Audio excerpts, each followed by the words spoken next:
Show. Merci de l'invitation. Moi, c'est Dr Awa Bokar Lital. Je fais partie de la famille omarienne. Je suis la nièce de Thierno Moutaga Tall, le grand frère de ma maman, Kourgueta Moutaga Chef Tall.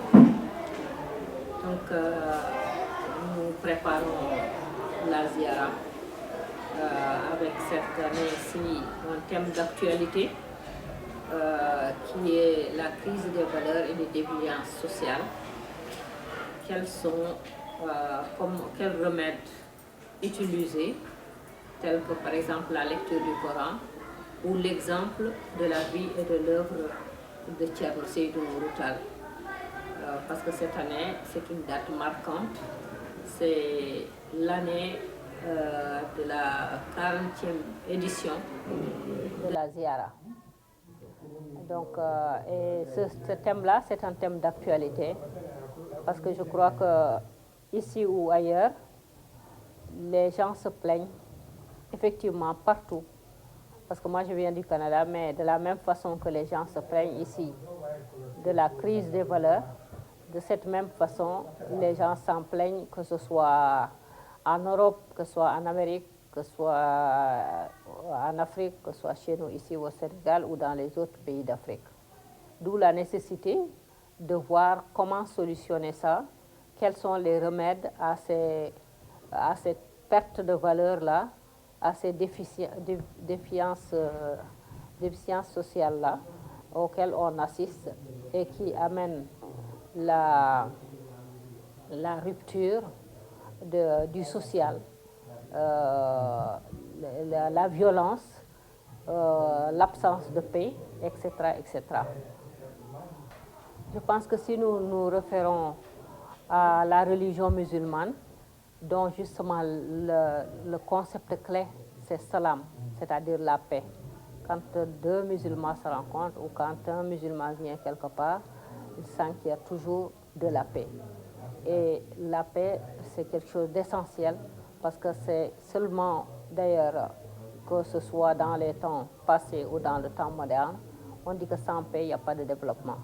Il n'y a pas de développement humain, c'est-à-dire il n'y a pas l'épanouissement de l'être humain, qu'il soit enfant, qu'il soit adulte, mais il n'y a pas aussi de développement en ce sens d'être meilleur dans une famille, dans une communauté, dans un pays ou entre États.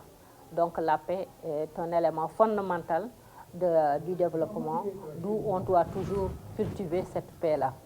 Et le fait de perdre les valeurs entraîne nécessairement des violences.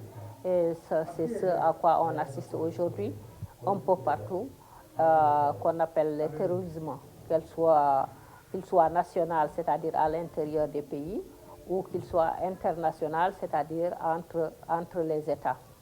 Donc, c'est extrêmement important.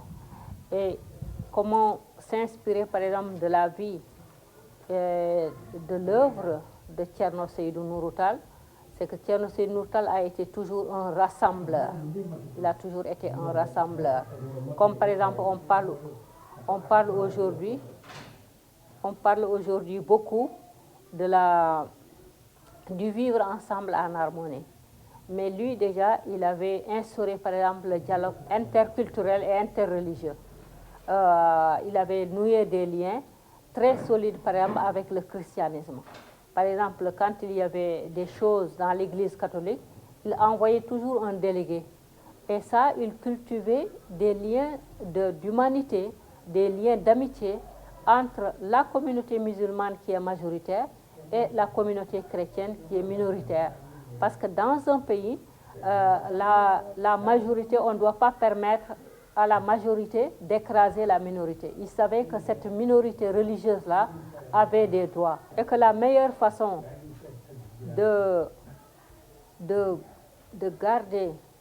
d'éviter, par exemple, ce qu'on voit se passer aujourd'hui, c'est-à-dire les guerres interethniques, les conflits interethniques où des musulmans et des chrétiens se passent, comme aujourd'hui la République centrafricaine, où les gens s'entretuent et tout ça, c'était justement de cultiver ces liens de fraternité-là, c'est-à-dire de cultiver ces liens de solidarité-là.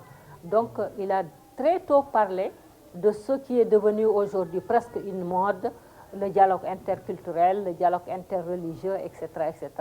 Et par exemple, bien qu'on soit un pays majoritairement musulman, il a quand même aidé un chrétien à diriger ce pays-là.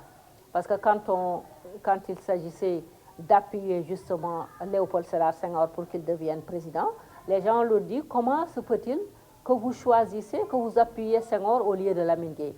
Il a dit nous ne choisissons pas un chef religieux, nous choisissons un président de la République, c'est-à-dire quelqu'un qui va diriger le pays. Et on doit regarder les compétences et non pas l'appartenance religieuse ou la confession religieuse. Et moi, je pense qu'à mon avis, d'après comment je les ai étudiés, le meilleur, c'est vrai qu'il est chrétien, mais il va être le meilleur pour ce pays-là. Donc, il a toujours cultivé la paix entre les gens. Et au niveau des confréries aussi, parce qu'au Sénégal, nous avons différentes confréries. Nous avons les Mourides, nous avons les Tidjanes, nous avons les Layènes, etc., etc. Et il a toujours œuvré aussi pour entretenir de bonnes relations avec ces confréries-là.